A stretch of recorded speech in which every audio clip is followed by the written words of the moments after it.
Meus irmãos, nós vamos continuar então com a nossa exposição do texto de Gálatas capítulo 5, ok? Então eu vou fazer a leitura do capítulo 5, do 19 ao 21. Nós já tivemos a oportunidade aqui por duas oportunidades, falar sobre o texto. Nós hoje vamos na terceira parte. A semana que vem nós vamos concluir esse texto do verso 19 ao 21, ok? Muito bem, então vamos primeiro à leitura e depois algumas considerações e recapitulações do que já foi discutido, e depois nós vamos para a exposição de uma outra parte aqui, ok? Acompanhe aí, verso 16. O 19 ao 21 é o que eu vou tratar agora, mas o texto começa no verso 16. 5:16. Por isso digo, vivam pelo Espírito e de modo nenhum satisfarão os desejos da carne. Pois a carne deseja o que é contrário ao Espírito, e o Espírito que é o que é contrário à carne. Eles estão em conflito um com o outro, de modo que vocês não fazem o que desejam. Mas, se vocês são guiados pelo Espírito, não estão debaixo da lei. Ora, as obras da carne são manifestas: imoralidade sexual, impureza e libertinagem, idolatria e feitiçaria, ódio, discórdia, ciúmes, ira, egoísmo, dissensões, facções e inveja, embriaguez, orgias e coisas semelhantes. Eu os advirto, como antes já os adverti: aqueles que praticam essas coisas não herdarão o reino de Deus. Mas o fruto do Espírito é amor, alegria, paz, paciência, amabilidade, bondade, fidelidade, mansidão e domínio próprio. Contra essas coisas não há lei. Os que pertencem a Cristo Jesus crucificaram a carne com as suas paixões e os seus desejos. Se vivemos pelo Espírito, andemos também pelo Espírito. Não sejamos presunçosos, provocando uns aos outros e tendo inveja uns dos outros. Vamos orar mais uma vez? Assim mesmo como você está sentado, curva a sua cabeça. Senhor, obrigado pela tua bondade. E nós acabamos de ler a tua palavra, que por si só, Pai, é poderosa para nos confrontar, para nos sarar, para nos edificar. Que o Senhor, Pai, traga lucidez para cada um de nós, para compreendê-la. E aquilo que não é possível entender no âmbito intelectual, por meio da didática pastoral, professoral, por meio da literatura ou da gramática, estrutura gramatical, o Senhor pode falar ao coração de cada um de nós, porque a tua palavra, ela é viva, ela é eficaz. O Senhor, que é mestre por excelência, sabe falar com cada um de nós, que somos teus eternos alunos e filhos. Obrigado pela tua palavra, obrigado por todos que estamos aqui e por aqueles que nos ouvem, Pai, por meio da internet. Nós te louvamos, agradecidos por tudo que faz, e fazemos isso em nome de Jesus. Amém. Muito bem, meus irmãos, como eu me propus aqui, nesse texto de Gálatas capítulo 5, fazer uma exposição, ainda que panorâmica, mas procurando aí pelo menos ou minimamente entender a estrutura do texto. Eu dividi esse texto aqui em 4 partes. No primeiro momento, nós trabalhamos tudo aquilo que envolve, o que deu causa para a exposição desse texto aqui. Tanto que você vai lembrar comigo aqui, e o próprio texto, no verso 16, 16, o apóstolo Paulo, ele vai fundamentar o que já foi dito com a expressão: por isso vos digo. Então, obviamente que quem está dizendo alguma coisa, ou pelo menos nessa porção do texto bíblico, com essa expressão por isso, significa que já disse alguma coisa. É evidente, né, que quem começa um argumento, vai falar alguma coisa, um discurso, uma leitura, e encontra essas palavras conectivas como por isso, no entanto, mais tarde, evidente que o que vai ser dito será dito a partir do que foi dito anteriormente. Então você percebe que a leitura bíblica, ela tem que ter a sua fluidez literária. Você não pode tomar um texto qualquer e ao seu bel prazer fazer uma doutrina dela. Não é assim que se lê, não é assim que nós entendemos a nossa fé. A nossa fé, ela é escriturística, mas ela tem uma coerência literária, não é? Nós vemos aí muitos absurdos, uns arroubos de fé, que tem mais a ver com um suicídio intelectual, com uma infantilidade intelectual e espiritual, quando nós recortamos o texto bíblico e fazemos de uma porção que nos agrada uma doutrina. Não é assim que funciona, não é? Nós cremos no que está escrito, mas não ao bel prazer do leitor, como ele está escrito. É por isso que Deus entregou os mestres para a igreja. É por isso que nós precisamos entender a Bíblia a partir de uma unidade. Então é evidente que quando Paulo está dizendo, por isso, tudo que ele vai argumentar, argumenta-se a partir do que foi dito. E recapitulando de uma forma muito objetiva, a igreja aos Gálatas está enfrentando um problema judaizante. Paulo, na sua primeira viagem missionária, quando a empreendeu, teve uma aventura, um sucesso patrocinado pelo Espírito Santo, que na região da Galácia, onde ele passou, os irmãos, aqueles que foram ouvindo o Evangelho, aceitaram de bom grado. E você vai ler no capítulo 13 ao capítulo 14 de Atos, que depois que Paulo passa por Listra, Derbe, Icônio, essas cidades, depois ele volta confirmando a fé dos irmãos e deixando ali os mestres, os presbíteros, os pastores, para ensinar sobre a fé. Aí que nós temos a questão do discipulado. Aliás, o discipulado é a porta de entrada para qualquer confessionalidade coerente com as escrituras, não é? Não dá para atropelar aqui não. Nós precisamos conhecer a razão da nossa fé. O que ocorre é que depois de algum tempo, alguns judaizantes, o judaizante é aqueles que, além de crer no Evangelho, defendiam e se levantavam para ensinar que para ser salvo não basta apenas crer no sacrifício vicário de Jesus. Jesus como o Cordeiro de Deus que nos substituiu juridicamente no processo da cruz. Eles ensinavam que, além de receber Jesus, precisava se tornar um judeu. E aí teve toda aquela controvérsia, e aí então no capítulo 15 de Atos, nós temos o primeiro concílio de Jerusalém para resolver como os gentios seriam recebidos à fé. E Paulo então escreve essa carta, demonstrando que a lei, ela não tem poder para salvar. Pelo contrário, aquele que se pauta na lei para buscar a salvação, ele fica pior do que já é.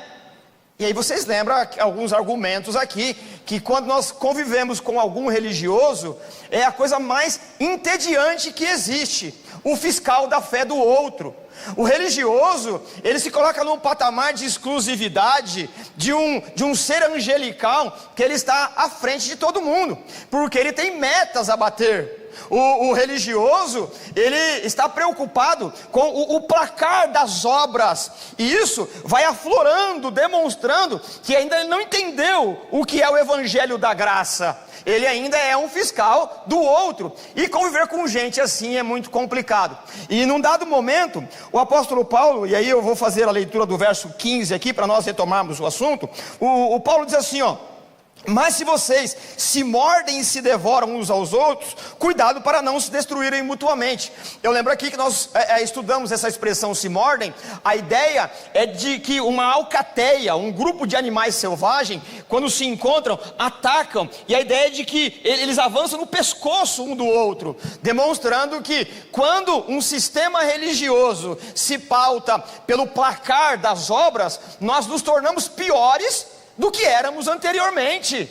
A religião, ela tem essa capacidade de aflorar em nós esse espírito de competição. Eu sou melhor do que você, não é? E isso, Paulo vai dizer que quando isso está no seio de uma comunidade, quando uma comunidade que se diz cristã evangélica, que professa a fé em Jesus, mas não entendeu o que é a graça e quais as consequências da graça para a nossa salvação, nós nos tornamos alcateias que avançam no pescoço um do outro. Uma outra figura que está no texto aqui, e que alguns irmãos no decorrer da história usaram, é a ideia de duas serpentes que vão se engolindo pela cauda, pensando que está vencendo a outra, quando na verdade elas estão se destruindo mutuamente. Então você percebe que quando uma igreja ela perde de vista a centralidade da graça por meio da cruz, ela se torna rival.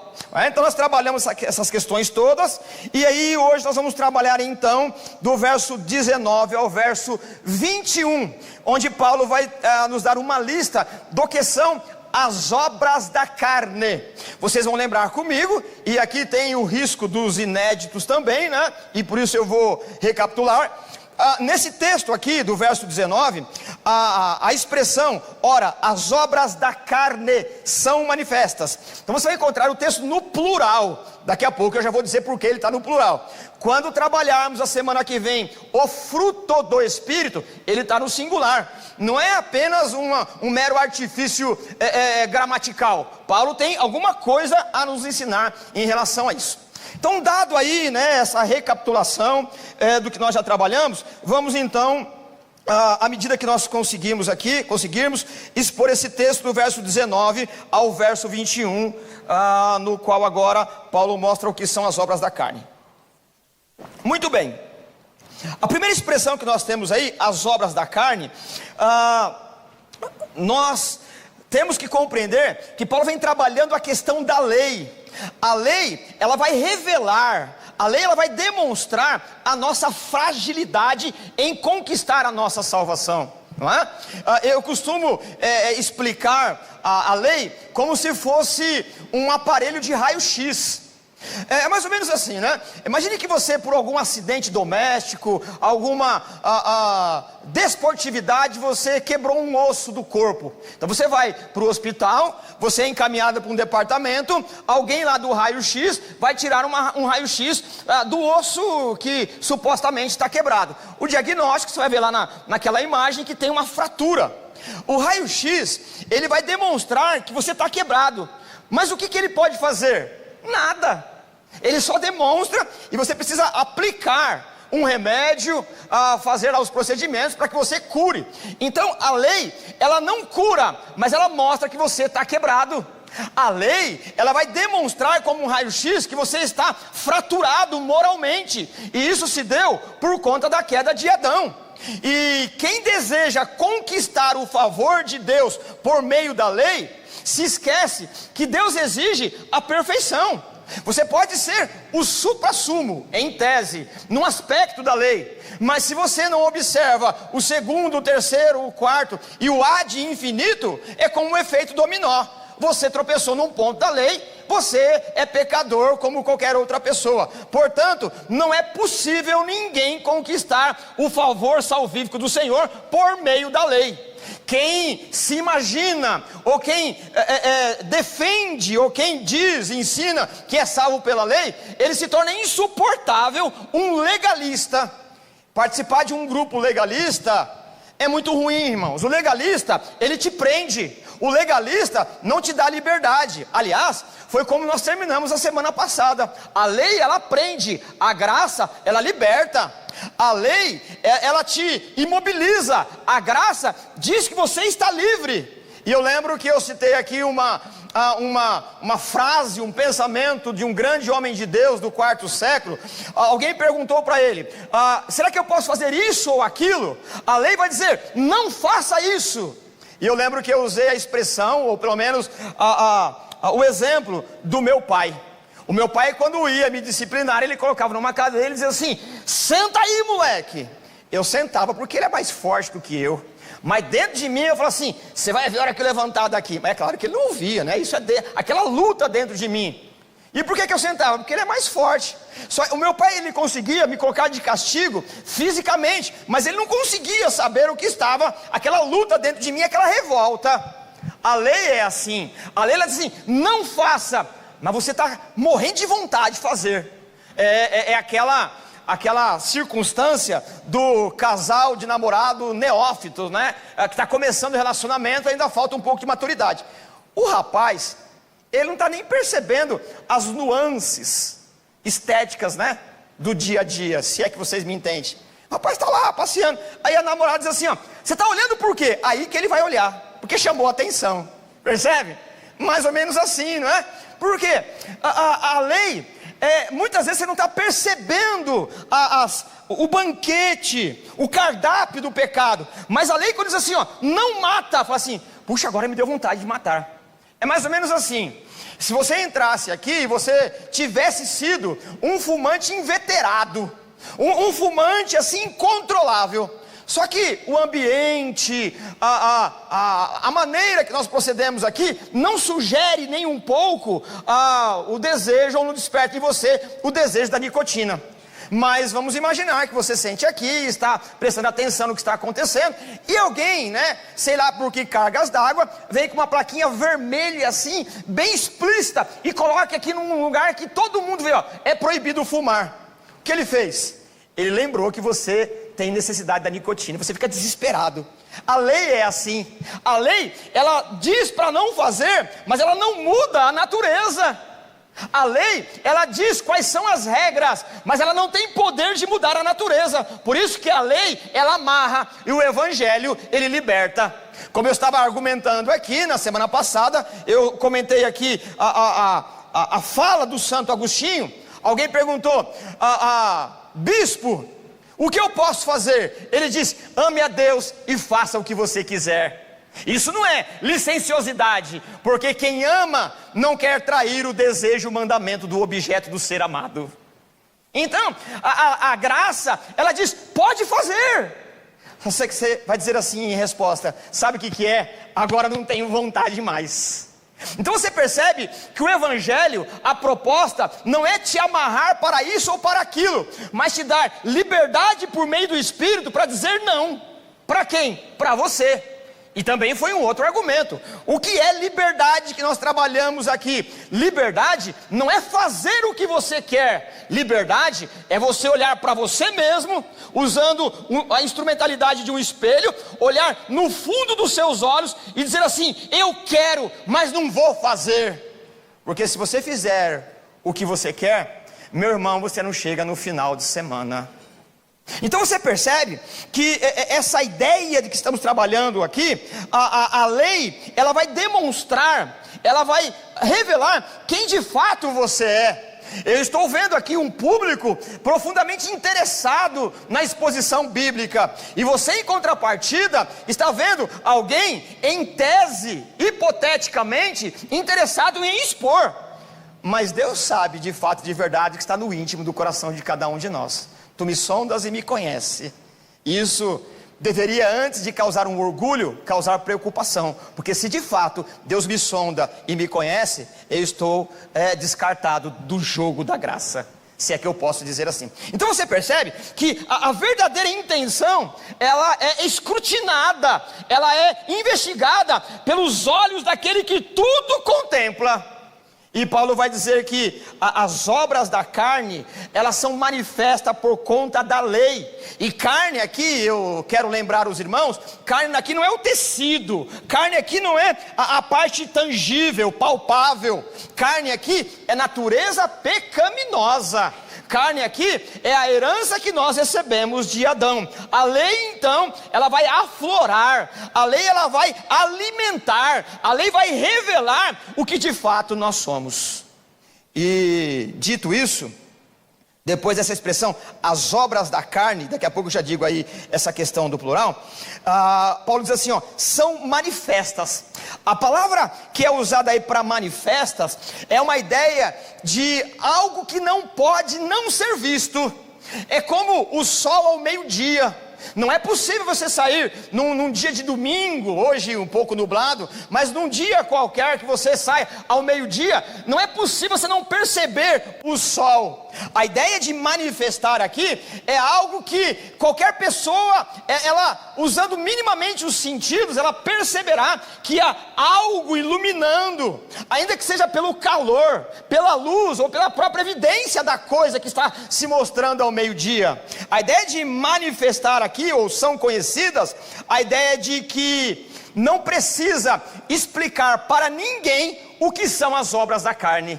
Não precisa se debruçar numa noite como essa, num púlpito como esse, numa sala de aula com um filósofo da moral. Não precisa frequentar um moralista, um religioso, um guru, para que ele diga o que são as obras da carne. As obras da carne, ela é percebida pelo senso natural. Cada um de nós discernimos por meio intuitivo, é auto-evidente.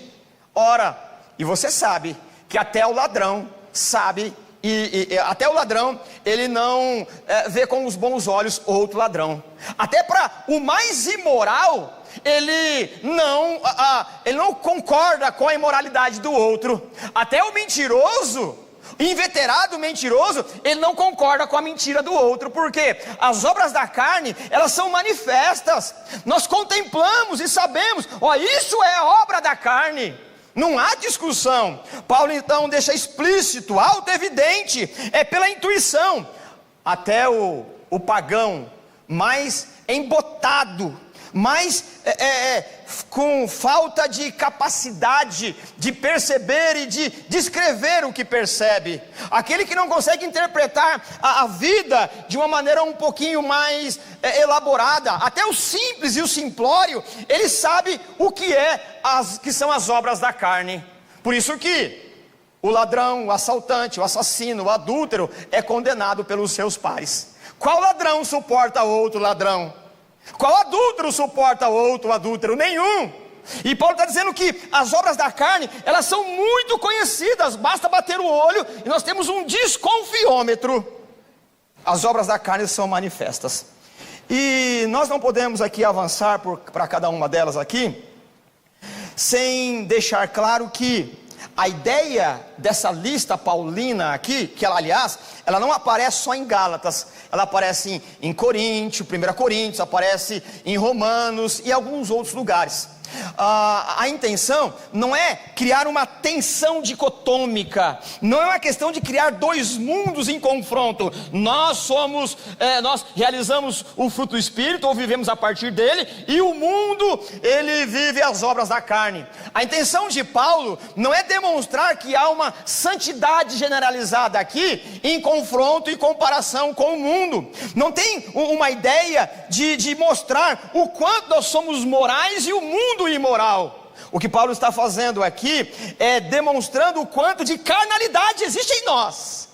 A ideia é demonstrar como se fosse um termômetro, para que nós vejamos a temperatura da nossa carnalidade. Não há aqui uma comparação demonstrando, olha como eles assaltam, olha como eles brigam, olha como eles são dados à imoralidade sexual, olha como eles são dados a isso, a ira, a disputa. Não, Paulo não tem essa intenção. A intenção de Paulo aqui com a igreja de Gálatas é mostrar ou aferir o tanto de carnalidade que a igreja essa ou aquela está enfrentando naquele momento. É o termômetro espiritual. E é por isso que nós precisamos, com a graça de Deus, com a bondade do Espírito de Deus, deixar que esse texto sobre as obras da carne fale conosco, para que possamos aí nos arrepender dos nossos pecados. Então, como disse alguns profetas, cinja os vossos lombos e vamos a eles. Muito bem, você vai perceber aí a própria gramática do texto. Se puderem me ajudar na mídia ali, só para eu explicar como é que está essa gramática ali, né? Então, coloca aí o verso 19, olha lá, você está acompanhando também, né? Mas vamos aí, o visual também ajuda. Você vai perceber que depois que ele coloca as obras da carne você tem um grupo. E você aprendeu lá em língua portuguesa, né? Lá quando você estudava ou ainda estuda, que quando você tem alguns objetos para colocar numa mesma cesta, você não vai colocando, por exemplo aqui, imoralidade sexual, e impureza, e libertinagem, não, você coloca vírgula, não é isso? E no último você coloca o e, não é assim? Então a primeira seção, você vai perceber aí como é que ele está estruturado, imoralidade sexual, vírgula, impureza e libertinagem. Então a primeira sessão acaba com essas três. É um grupo de pecados que se assemelha. Aí você tem ponto e vírgula. Aí na outra você tem idolatria e feitiçaria. É um outro grupo, ponto e vírgula. Então Paulo está mostrando aqui que as obras da carne é como um incêndio que você apaga aqui e tem que correr para apagar o outro lá. E quando você está apagando aqui, tem que voltar porque esse está pegando fogo de novo. Não é uma coisa que você resolve de uma vez. É uma luta constante em diversas áreas. Por isso que ele coloca aqui em grupos. São as obras da carne. E é claro, quando nós lemos esses grupos aqui, é possível que você, enquanto o texto está sendo exposto, está sendo lido, você diz assim, eu estou resolvido com essa questão aqui. Eu não duvido disso. Eu não duvido que você já tenha lutado contra a tua carne, essa luta que se dá em nós, no íntimo de cada um de nós, e você está tendo venturas a partir do Espírito Santo, ou com a ajuda do Espírito Santo. Eu não tenho dúvida, é possível que você está um pouquinho mais avançado do que eu, num grupo aqui, mas eu não tenho dúvida que em algum outro eu estou mais avançado do que você. Não é um juízo de valores e comparação de quem está onde e por que está assim. A ideia é que ninguém consegue resolver esses problemas na plenitude enquanto Jesus não voltar e nos der um corpo transformado. Por isso nós vamos aprender com João em Apocalipse. Para quê? Para que nós lavemos as nossas vestes no sangue do Cordeiro. Lá no capítulo 22, verso 14, a ideia de lavar as vestes não é uma coisa pontual e única, é uma ideia continuidade. Continue lavando as suas vestes no sangue do Cordeiro. Muito bem, dado aí essas informações, vamos então à primeira sessão. Qual é a primeira sessão? As obras da carne são, vamos lá, imoralidade sexual, impureza e libertinagem. Nessa sessão, esses 3 primeiros da lista aqui, eles são pecados da sensualidade, da imoralidade, são pecados contra o próprio corpo. E eles eram incentivados pelos cultos pagãos. Os cultos pagãos da época em que o Novo Testamento foi produzido, eles eram patrocinados pela farra, por vinho. Aliás, as pessoas desprovidas do mínimo necessário para sobreviver, e buscavam essas farras, essas orgias, para poder comer e beber. E com comida farta, por exemplo, ao culto ao deus Baco, era oferecido lá a comida e principalmente o vinho. Aliás, a palavra bacanal vem de Baco, que é uma versão do deus Dionísio, né? São o deus grego e o deus romano. O demônio é o mesmo, só muda o nome na cultura, não é? Então você percebe que a prática, o modus operandi da sociedade, ele fomentava, ele dava a oportunidade para que isso ocorria. Aliás, a oportunidade não, ele criava a circunstância. Imagine, por exemplo, uma pessoa desprovida do mínimo necessário para sobreviver. Onde que ela ia buscar alimento? Nos festivais, porque havia comida, havia bebida à vontade e o culto ao Deus. E muitas vezes nós vamos ver que algumas pessoas, inclusive os mais velhos, eles disputavam a comida com os cachorros. Por isso que quando o evangelho chega em Creta, o Paulo vai dizer que o evangelho chegou naquele lugar para dar dignidade às pessoas, não é? A graça se manifestou salvadora a todos os homens. A graça salvadora é para tirar as pessoas daquela condição e dar dignidade humana. Muito bem, então vamos para essas palavras aqui. Eu vou repetir a palavra no texto original quando for necessário. E aqui, meus irmãos, me perdoem, não é pedantismo, não é? É apenas porque a sonoridade vai nos ajudar. Quando isso não for necessário, eu vou deixar para lá. Então a primeira palavra que você tem aí é imoralidade sexual. Essa palavra no texto original é porneia. Ela tem uma ideia, ela carrega no seu bojo, no seu significado, tudo que envolve uma relação promíscua. A ideia de porneia é uma ideia de relação sexual ilícita, seja fora do casamento, para a pessoa casada ou para o solteiro. A ideia de que uma sociedade que perdeu o pudor moral é uma sociedade que está fadada a uma derrocada moral, um poço, uma lama sem fundo. É uma ideia de uma sociedade que ela, quando faz do sexo um objeto, é uma sociedade que ela está imersa numa condição moral da animalidade. A ideia de que quando não há um pudor pelo corpo, quando a ideia de que o sexo, ele é tão atraente como o cio de um animal, significa que é uma sociedade que perdeu o pudor. E me perdoe a explicitez da exposição, mas nós precisamos ler o texto como ele foi dado. É o animal que vive nos limites dos seus impulsos sexuais. É o animal que, por conta da alteração do hormônio, que pratica a sexualidade onde está. Uma sociedade que ela não respeita o pudor e o respeito ao sagrado, é uma sociedade que ela está fadada, derrocada debaixo da ira de Deus. É uma sociedade em que você, passando nas esquinas das suas adjacências onde você mora, as pessoas não têm pudor. E nesses bailes funks ou sei lá o que, as pessoas obnubiladas pela droga, perder o senso da moral, fazem o que querem fazer onde estão, como se fossem animal. O texto diz que isso é uma obra da carne. O texto diz que é uma sociedade perdida, que perdeu os limites da relação sexual dada por Deus. O sexo dentro do casamento, ele é uma bênção para o casal. Eu até uma certa ocasião, eu publiquei um livretinho com essas palavras aqui. E quando eu estava argumentando sobre isso, eu coloquei que o sexo dentro do casamento é o parque de diversão para o casado. E o sexo, ele tem toda uma ideia terapêutica, não é o prazer pelo prazer. Aliás, nós temos um texto bíblico completo, Cantares de Salomão, que ele vai demonstrar a ideia do sagrado da sexualidade, do quarto do casal. Mas quando isso perde o pudor, perde os limites dados por Deus, é uma sociedade pornográfica. É uma sociedade que vende por meio do corpo da mulher, da estética do homem e da mulher, um chiclete barato ou um carro importado. É uma sociedade que está debaixo da ira de Deus. Portanto, essa é uma obra da carne, imoralidade sexual. A outra palavra que aparece aí, impureza, ela é o contrário de uma palavra que alguns de nós conhecemos aqui, catarse. A ideia de catarse é uma ideia, simplesmente falando de purificação, né? Você fica pensando algumas propostas orientais, ela tem essa ideia de catarse, de se libertar do impuro. A palavra que aparece aí é acatarsia, é o contrário de catarse, é o contrário do desejo de você se purificar. A ideia de acatarsia, de impureza, é uma ideia de uma insinuação lasciva provocada por você ou pela pessoa.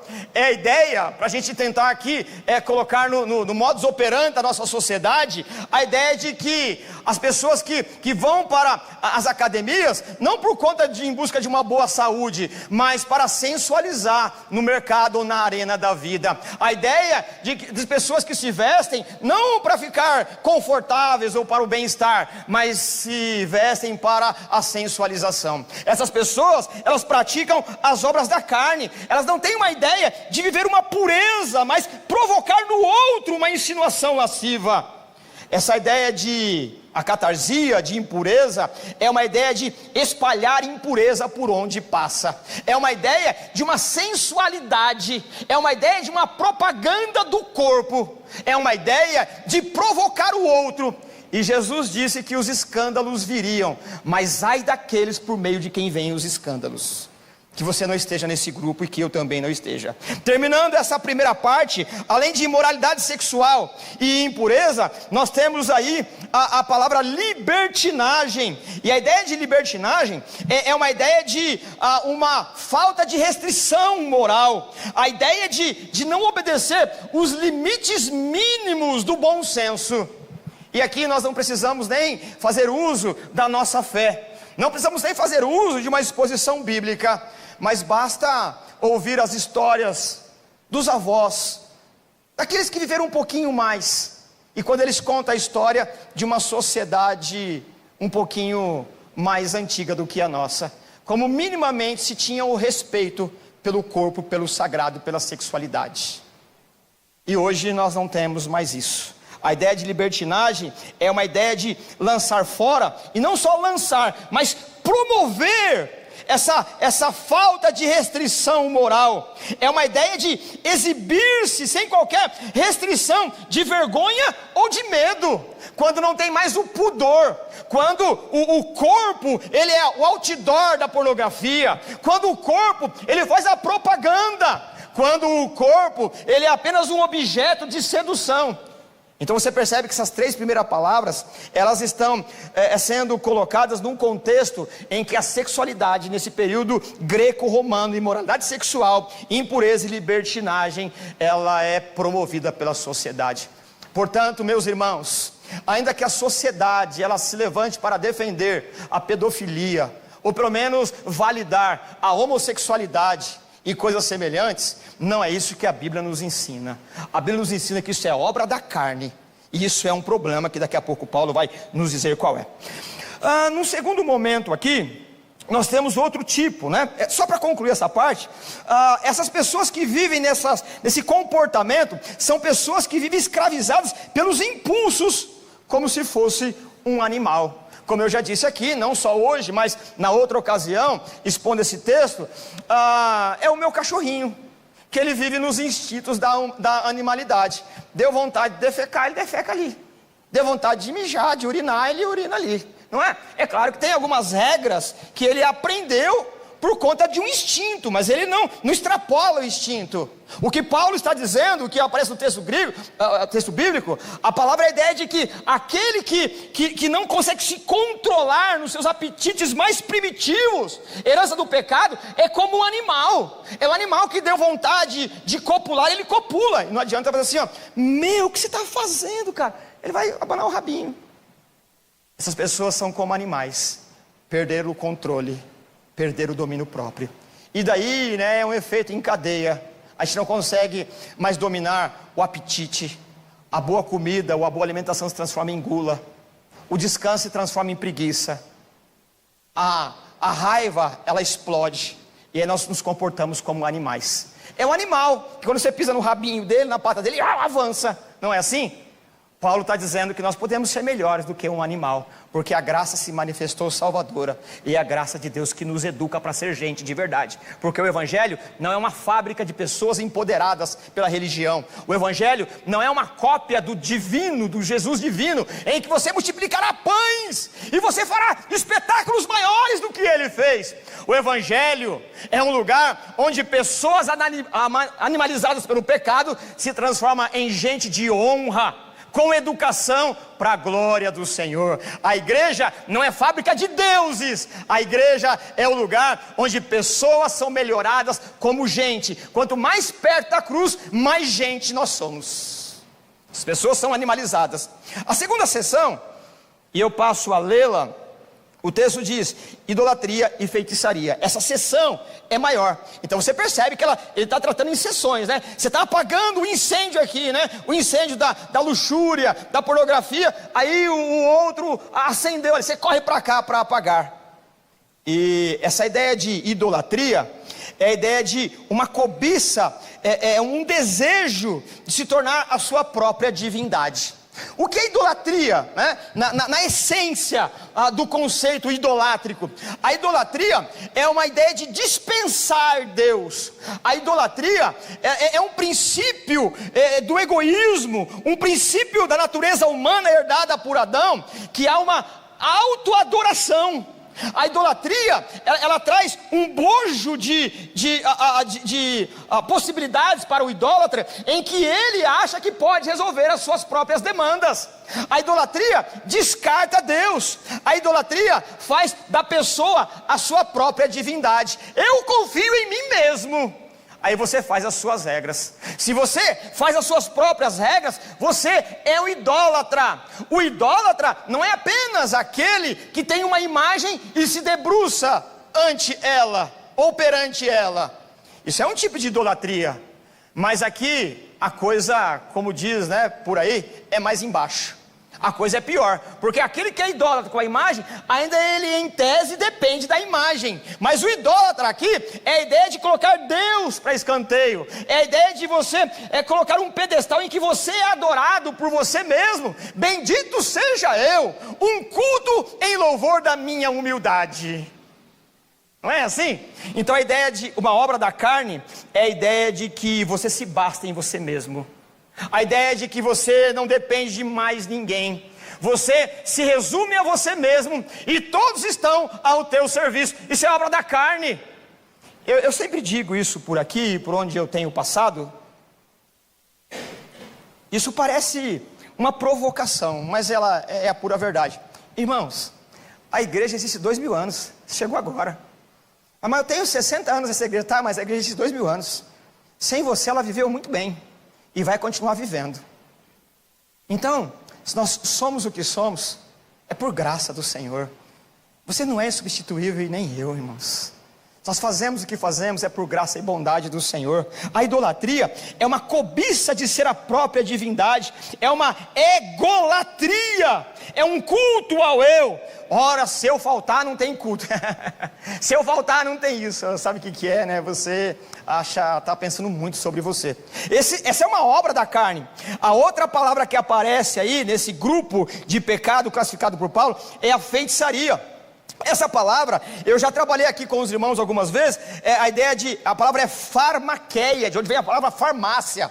A ideia de farmácia, de a feitiçaria, é a ideia de pessoas que usam alucinógenos, pessoa que usa a droga para enlarguecer, para deixar mais frouxo a moral. Já viu aquelas pessoas que elas são tímidas?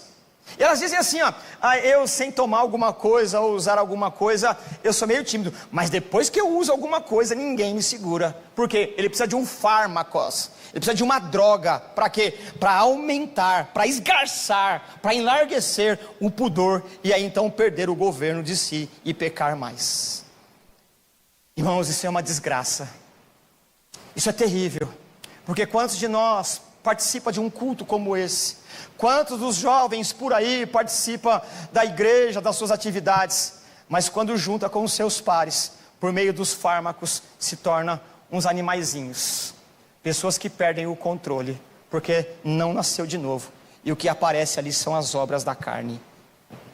O uso de alucinógeno tem a intenção de, para os bruxos da época, e você vai lembrar disso. Lembra, por exemplo, né, quando você vê alguma reportagem de tribos espalhadas por aí, né, eles usam o pajé, ele usa a autoridade religiosa da tribo, ele usa algum tipo de erva, e ele fica falando coisas sem sentido, como se estivesse recebendo uma entidade. É essa a ideia de feiticeiro, usar algum alucinógeno para aumentar a capacidade de uma certa adivinhação, de uma certa revelação, e diminuir o pudor e o autocontrole. Então o uso de alucinógeno é a ideia de invocar esse espírito em busca de alguma coisa, ou poder misterioso, alguma bruxaria. É o uso de veneno, mas não o veneno para matar, ou aniquilar, ou paralisar o sistema nervoso central. Não é isso. A ideia de usar o veneno aqui é para inocular no outro. É o que Paulo usa, essa figura em Romanos capítulo 3. Debaixo da nossa língua há veneno de serpente. Dura realidade. Eu sei que eu não vou ser inédito, mas eu não tenho problema com ineditismo, né? Se eu chamasse você e dissesse assim, você é uma cobra venenosa, você ficaria chateado comigo. Mas se você ler o texto do capítulo 3 de Romanos, Deus vai dizer, você é uma cobra venenosa. Você inocula veneno no outro. Todos nós somos assim. Isso é uma obra da carne. Bom, na terceira sessão, nós temos aí um grupo maior: ódio, discórdia, ciúmes, ira, egoísmo, dissensões, facções e inveja. Vamos a elas. A palavra para ódio aí é a ideia de uma hostilidade, a ideia de que pessoas num grupo comunitário, seja ele político, racial ou religioso, a ideia de criar grupos para rivalizar com o outro. É a ideia do que nós vimos aqui no verso 15, que por conta das obras da carne e por conta da religião, da lei, nós estamos em confronto uns com os outros. Irmãos, essa ideia de ódio, essa inimizade, essa hostilidade, essa atitude hostil para praticar o mal, também é obra da carne. Não está nessa lista aqui, mas eu me lembro que numa outra lista, se eu não me engano, em 1 Coríntios, Paulo vai falar sobre discussão. E a ideia de discussão, a ideia não é discutir apenas, mas falar mais alto do que o outro para ganhar a discussão. É mais ou menos assim, tem duas pessoas discutindo, e quando chega uma outra pessoa, um terceiro elemento, que não tem nada a ver com a discussão, ele fala mais alto, não porque ele quer ganhar a discussão, mas para mostrar ao outro que ele está de alguma maneira vencendo aquilo. Isso é obra da carne, irmãos. Isso é obra da carne. A palavra que é usada para lá, para esse tipo de coisa, é cães. E a ideia de cães é aquele que avança, aquele que morde, aquele que quer atacar. Isso é uma obra da carne também. Em seguida nós temos aí a palavra para discórdia. É uma ideia de uma discussão. A palavra que aparece lá é o nome de uma deusa grega. A ideia de que essa deusa, ela é patrona, ela patrocina a ira, a discórdia, o ressentimento. Então, era no contexto greco-romano, uma pessoa que buscava a discórdia, ela era uma pessoa adoradora, que cultuava essa deusa. Então, quando você promovia em tese a discórdia, alguém dizia assim, ó, por que você está fazendo isso? Não, eu sou discípulo da deusa da discórdia, a deusa Héres. Então, ninguém podia te disciplinar, por quê? Você tem direito à religião. O que você faz? Eu estou apenas imitando a conduta da deusa que eu cultuo. E aí você tem todo um conceito do Novo Testamento. Sede imitadores de Cristo Jesus. Por quê? Religião, ela é imitação. Você será igual ao Deus que você imita. Isso é inexorável.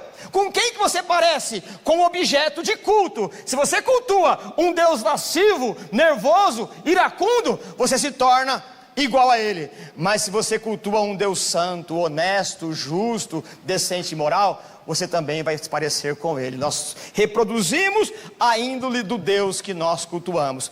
Por isso que Paulo vai dizer, sede meus imitadores, como eu sou de Cristo Jesus. A palavra imitador, ela é mimetizar. Mimetizar é se confundir com o lugar que você está. A ideia é aquelas borboletinhas, né, que quando senta, quando pousa na árvore, no tronco da árvore, ela vai ficar igual ao tronco, para se confundir. Do camaleão, que quando ele chega num lugar com essa cor, ele se camufla. É essa a ideia de imitar, a ideia de mimetizar, se parecer com. E não tem jeito, você se parece com Deus que você cultua. A discórdia é um culto a deusa Héres. Em seguida, nós temos aí o zelo. A palavra que aparece para zelo aqui é a ideia de ciúme, mas não é um ciúme do zelo, é uma ideia de um fervor, como um combustível, como uma lareira que está colocada e acesa dentro de cada um de nós, que de alguma maneira ela explode. E quando o ciúme explode, nós conseguimos atingir as pessoas ao nosso redor. Isso também é uma obra da carne. O ciúme é um ressentimento pelo sucesso do outro. O ciúme é uma declaração de incompetência, porque eu não tenho, você também não vai ter. Em seguida, Paulo fala sobre a ira. É uma explosão de raiva. E a palavra ira é a ideia de uma matilha de cães que avançam. O próprio Aristóteles, né, o filósofo grego, ele usando essa palavra, ele explicou dizendo que essa palavra para ira, timós, é a ideia de um cachorro, um cão que começa a latir antes de ver quem está chegando. Não é assim um cachorro? Ele ouve um barulho, ele começa a latir, mas não sabe quem está chegando. Essa é a ideia da ira. A gente não quer saber quem está chegando, a gente quer morder. Não é assim? Eu sei que você é assim. Não porque eu te conheço, porque a Bíblia diz que você é. Mas eu também não sou diferente. Quando a ira nos domina e a gente explode, sai de perto. Isso é obra da carne. Esse é o termômetro para saber o quanto nós somos carnais. É por isso que eu já argumentei aqui na ocasião passada, que quando nós falamos isso, não é apenas para explicar o nosso comportamento. Eu sou assim mesmo. Eu sempre fui assim. Não. Quando nós falamos isso, é porque nós precisamos nos arrepender dos nossos pecados. Nós não podemos ficar sossegados com esse monte de desgraça, como um lixo dentro de nós, as obras da carne. Um crente, ele luta porque ele nasceu de novo. Quem não luta contra esse sentimento, é porque não nasceu de novo. Porque quem nasceu de novo, não sabe nem que está morto. Mas quando o Espírito de Deus promove o novo nascimento, você começa a entender, porque você está vivo para o Evangelho da graça. Então, se você não luta contra esses sentimentos, eu quero dizer que você precisa nascer de novo, pelo poder do Espírito Santo de Deus. Menos do que isso, não é Evangelho. Em seguida, nós temos aí, né, essa ideia de timós, de ira, a ideia de uivos, de raiva, dessa brasa. A palavra para brasa que aparece na Bíblia é antrax. Eu não sei se vocês vão lembrar, mas houve uma ocasião que os terroristas estavam mandando nos envelopezinhos, né, via correio, aquele pozinho branco antrax. Quando você vê no texto grego lá, a palavra antrax é brasa, porque aquilo queima. Essa é a ideia da ira. Em seguida nós temos aí a palavra egoísmo. O que é egoísmo? É um espírito mercenário. É uma ideia de você pensar mais do que você realmente é. Em seguida nós temos aí as dissensões. A ideia de que alguém vive para promover as divisões. Alguém que vive para fazer uma propaganda eleitoral, como num pleito eleitoral, para que ele angarie mais votos. Isso é uma obra da carne. Essa é uma obra da carne, quando alguém trabalha no corpo de Cristo, não para a promoção e edificação do corpo de Cristo, mas para uma propaganda, para um cargo que se deseja. Quando usa-se os meios e uma falsa piedade para ganhar os corações, como fez o filho do Davi, que ficava na porta da cidade, para que as pessoas não se consultassem com o rei Davi, para que ele pudesse ganhar o coração das pessoas e dar o golpe fatal. Paulo diz que isso, esse tipo de decisão, de dissensão, é obra da carne. Pessoas que formam grupelhos, que trabalham uns contra os outros. A outra palavra que aparece aí é raireses, facções. São pessoas que têm um espírito partidário. E por fim, nós temos a ideia da inveja nessa outra seção.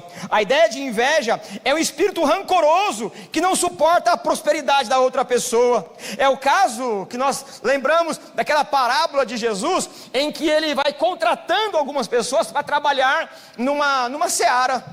Os que chegaram cedo trabalharam o dia todo. E na hora do pagamento, algumas pessoas chegaram no final do dia, foram pagas primeiro, receberam o mesmo valor daqueles que trabalharam o dia todo. E por conta da inveja houve o problema. E Jesus diz: mas o dinheiro não é meu, eu não faço o que eu quero. Por que você está com inveja? Meus irmãos, nós temos segundo a medida da graça. Deus distribui para cada um segundo a sua misericórdia e bondade. Portanto, não há uma disputa de talentos. Um se complementa no outro. Não é que você tem mais para você. Se você tem mais, é para mim, porque dom não é para o sujeito, o dom é para o serviço do outro. O dom verdadeiro não é para uso próprio, mas o dom é para o outro. Se você tem mais, a vantagem é minha, porque você tem mais dom para me servir. Percebe? Então essa é a lógica do reino de Deus. Por fim, e terminando aí, nós temos o quarto grupo. E qual é o quarto grupo? Começa aí na palavra embriaguez. Deixa eu achar aqui. Embriaguez, orgias e coisas semelhantes. A ideia de orgia, de embriaguez, ela tem uma ideia de intoxicação, de um consumo excessivo de bebida forte, com a intenção também de enfraquecer a moral. Então você percebe que as palavras, elas vão se repetindo como no fármacos ali. É claro que tem outras nuances do texto aqui, mas a ideia é de que pessoas que participam da bebedeira para se embriagar, também para aumentar o seu nível de agressividade. É como se dissesse assim, ó: quando eu estou de cara limpa eu não consigo falar, mas deixa eu tomar uma dosezinha aqui, né? Você vai ver só, aí você vai ver, falar tudo, porque aí eu tenho coragem. Nós somos assim, todos nós em alguma medida nós somos assim.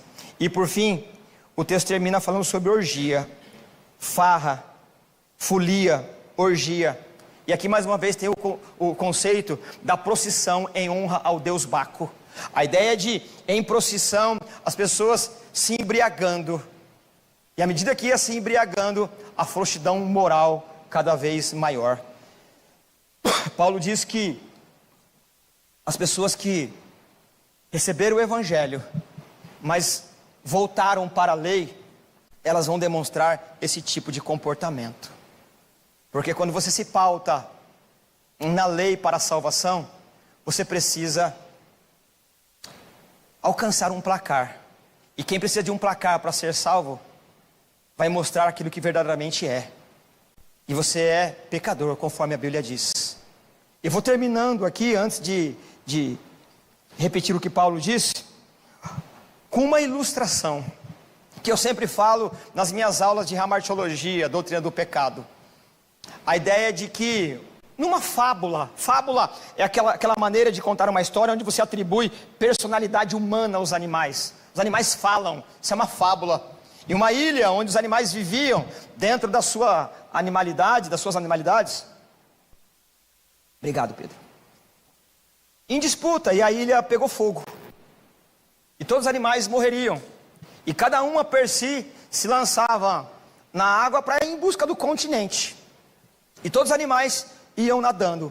O problema é que o escorpião não sabia nadar. E a natureza do escorpião todos conhecem. Escorpião vive para inocular veneno. E sabendo que ia ser queimado por conta do incêndio daquele lugar, ele tentou persuadir um outro animalzinho lá, sei lá, o coelhinho talvez. E ele argumentando: senhor coelho, por gentileza, o senhor sabe que eu não sei nadar. Deixa eu subir nas suas costas, e você nada até o continente para que eu me salve. E o coelhinho, de jeito nenhum, você coloca veneno na gente, você inocula veneno. E o escorpião, né, com toda a sua capacidade de argumentação, de maneira nenhuma, eu jamais faria uma coisa dessa. Eu preciso do Senhor, eu preciso que o Senhor me dê uma carona, porque eu não sei nadar. Eu preciso nadar até o continente. E ingenuamente o coelhinho falou, é verdade, né? Sobe aí. E aí então ele pegou a carona e o coelhinho nadando no meio da água, o escorpião o ferrou, inoculou o veneno.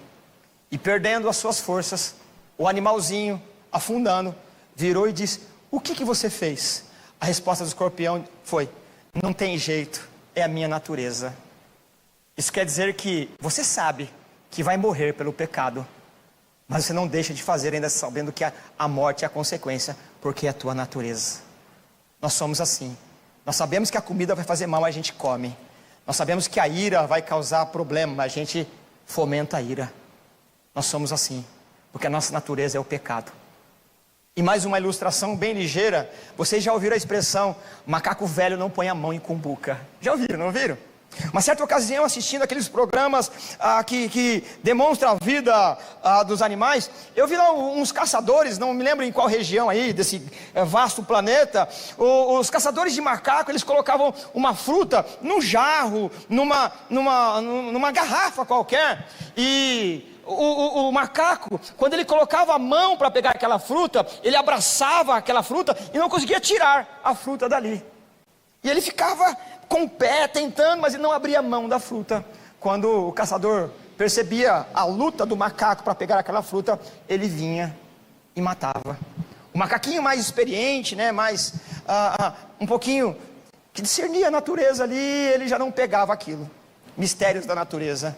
O que eu quero dizer é que você coloca a mão em cada cumbuca e você sabe que vai morrer. Você sabe que o caçador vai te matar, mas você não abre mão do fruto que é da tua cobiça.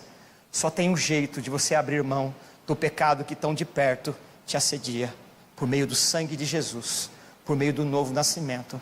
Sem o novo nascimento, você é apenas um religioso. Sem o novo nascimento, você é um legalista.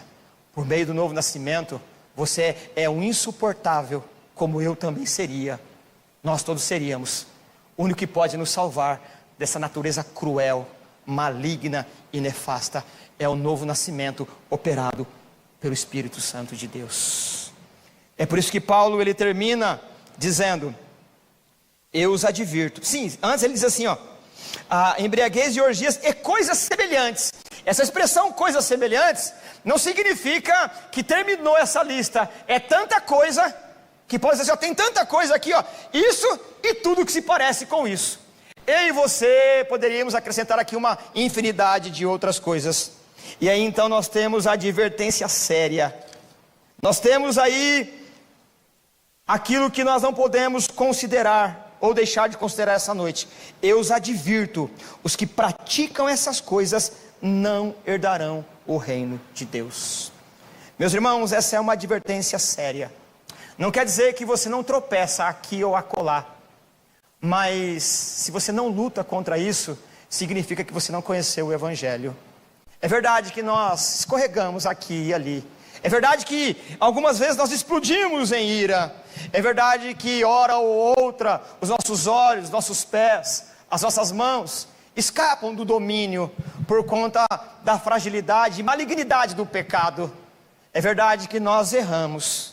Mas se isso não causar nenhum tipo de tristeza em você, significa que você não nasceu de novo. E Paulo está dizendo, eu os advirto, que quem pratica, a ideia de praticar é uma ideia de alguma coisa contabilizada. Se eu fizer isso, vai acontecer aquilo. A ideia de praticar é uma ideia de natureza, não é uma ideia de eventualidade de tropeçar. A ideia de programar, amanhã eu faço isso, você vai ver só quando eu te encontrar. A ideia de quem vai para o descanso sagrado do dia a dia, maquinando o que fará contra o outro no dia seguinte. A ideia de praticar é uma ideia que denuncia a natureza daqueles que não foram regenerados. A ideia, ela é acompanhada de uma advertência severa. os que praticam essa coisa não herdarão o reino de Deus. Portanto, eu não quero saber qual é o número do teu dízimo, qual é a tua frequência à igreja. Não quero saber o seu comportamento em relação aos jejuns e às orações, ou às suas boas obras. Tudo isso é importante, mas não para conquistar o favor do Senhor, mas para demonstrar que você foi salvo pelo poder do sangue de Jesus, não por mérito, mas por graça. O reino de Deus, ele é algo tão transcendente, tão além da nossa capacidade, que ele não pode ser conquistado por obras, ele pode ser herdado por meio de Cristo. Nenhuma lei pode abrir, franquear as portas da graça. O único que pode nos salvar é Jesus Cristo, o Filho de Deus. É por isso que a graça é o remédio para todos os males. É por isso que a graça, ela transforma a natureza. A lei, ela amarra. A lei, ela exige uma obra. Mas a graça é a história de uma obra realizada na cruz, quando Jesus diz: está consumado. A lei, ela nos afasta do reino de Deus, uma vez que desperta em cada um de nós o que de fato nós somos. O que de fato é o sentimento da autojustificação legalista.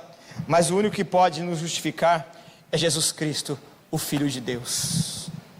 Que o Senhor coloque no coração de cada um de nós o desejo de desistir de nós mesmos. A evidência da graça é o desejo de desistir das nossas obras. Não as obras que denunciam que somos salvos, mas das obras que nos engana a conquistar aquilo que só o Senhor pode nos dar. Você não pode mudar a tua natureza por meio das obras. Quem pode fazer isso é o Espírito Santo de Deus. E por isso, eu quero convidar você a orar comigo. Você que tropeça como eu, você que maquina o mal, esses pensamentos, essas obras da carne que vêm, mas nós lutamos, não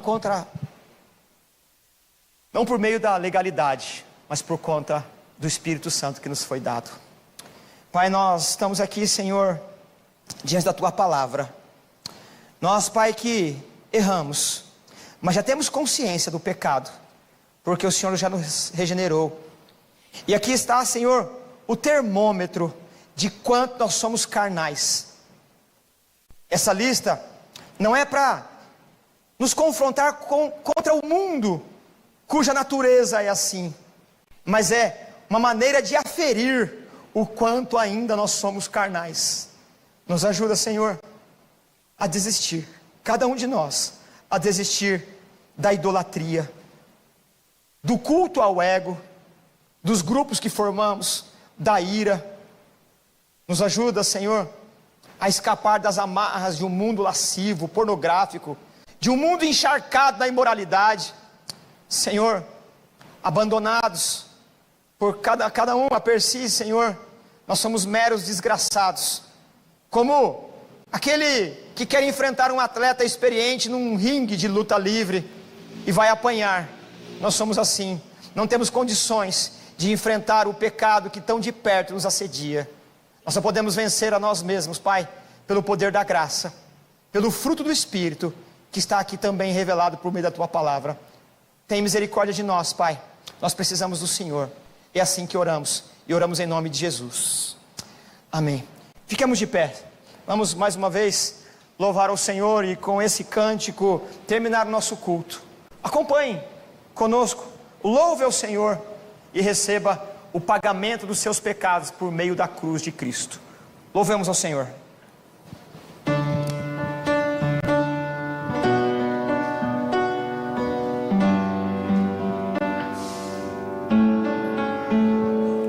De todas as provas que eu já passei, é bem difícil, Senhor, a gente ter que ouvir acusações do vil tentador, lembranças do passado vem e querem me fazer parar, ou mesmo palavras de alguém e não quer na gente acreditar. E quase parando, sem força e vigor, a gente lê a palavra e encontra bastante poder para vencer, continuar a jornada e ver que o passado ficou para trás, pois Cristo na cruz tudo já venceu, e saber que dele não lembra mais. Eu canto pra glória de Deus. Nenhuma condenação há para quem está em ti, Jesus, cuja vida coberta está pelo sangue que desceu da cruz.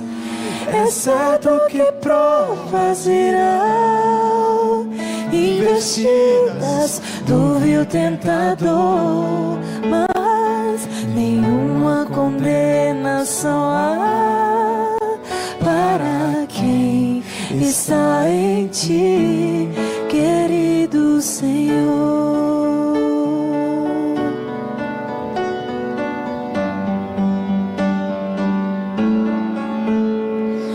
Quase parando, sem força e vigor, a gente lê a palavra e encontra bastante poder para vencer, continuar a jornada e ver que o passado ficou para trás, pois Cristo na cruz tudo já venceu, e saber que dele não lembra mais.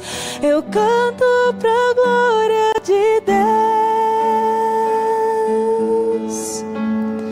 Nenhuma condenação há para quem está em ti, Jesus, cuja vida coberta está pelo sangue que desceu na cruz. É certo que provas irão, investidas do vil tentador, mas nenhuma condenação há para quem está em ti, querido Senhor. Para quem está em ti, meu amado Senhor, meu amado, para quem está em ti, querido Senhor.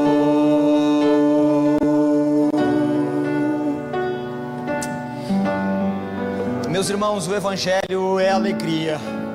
O reino de Deus é alegria, mas essa alegria, ela só vem depois de uma dor profunda. Essa alegria, ela é consequência de um desespero. A primeira notícia do Evangelho causa dor lancinante. A primeira notícia do Evangelho é um confronto de caráter.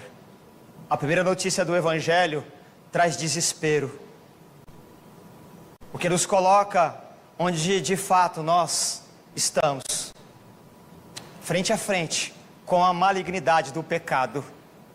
Por isso que você e eu somos escravos do nosso temperamento, e nos desculpamos dizendo que nós somos assim mesmo. Essa ira explosiva, ela é obra da carne. Esse vício pornográfico é obra da carne. Esse desejo de dividir é obra da carne. Essa falta de paciência que eu e você temos é obra da carne. Esse sentimento que nos afunda para a perdição é obra da carne. E quando Pedro pregou o Evangelho pela primeira vez, registrado em Atos e falou sobre a morte de Jesus, o texto diz que ao ouvirem, foi como uma flecha, um dardo, atravessou o coração dos ouvintes. E a primeira mensagem do Evangelho, como eu disse, ela é dor como uma flecha que rasga o teu peito. E aí então você desesperado grita, o que faremos então? E aí então vem a alegria do Evangelho, arrependei-vos e crede em Jesus. A evidência da salvação são as lágrimas do arrependimento. E depois o grito de júbilo pela salvação operada pela cruz do Calvário. Nós só podemos nos alegrar depois do arrependimento, quando nós derramamos as lágrimas de dor e tristeza, porque nós somos pecadores. E aí então nós podemos cantar nenhuma condenação há para aqueles que estão em Cristo Jesus. Se você está sendo arrastado pelo teu temperamento, se você e eu ainda somos escravos dessas obras da carne, o Evangelho da Graça hoje veio para romper essas algemas que nos prendem e te oferecer a liberdade da alegria do Espírito de Deus. Alegria para esse tempo e para a eternidade. Que o Senhor te dê a alegria da salvação. Que o Senhor te dê a prosperidade que vem junto com a salvação. Que o Senhor te dê a alegria do reino de Deus. Que a graça do nosso Senhor e Salvador Jesus Cristo, que o amor de Deus e a comunhão do Espírito Santo e seja com todos e juntos possamos dizer amém. Vão abençoados em nome de Jesus. Tenham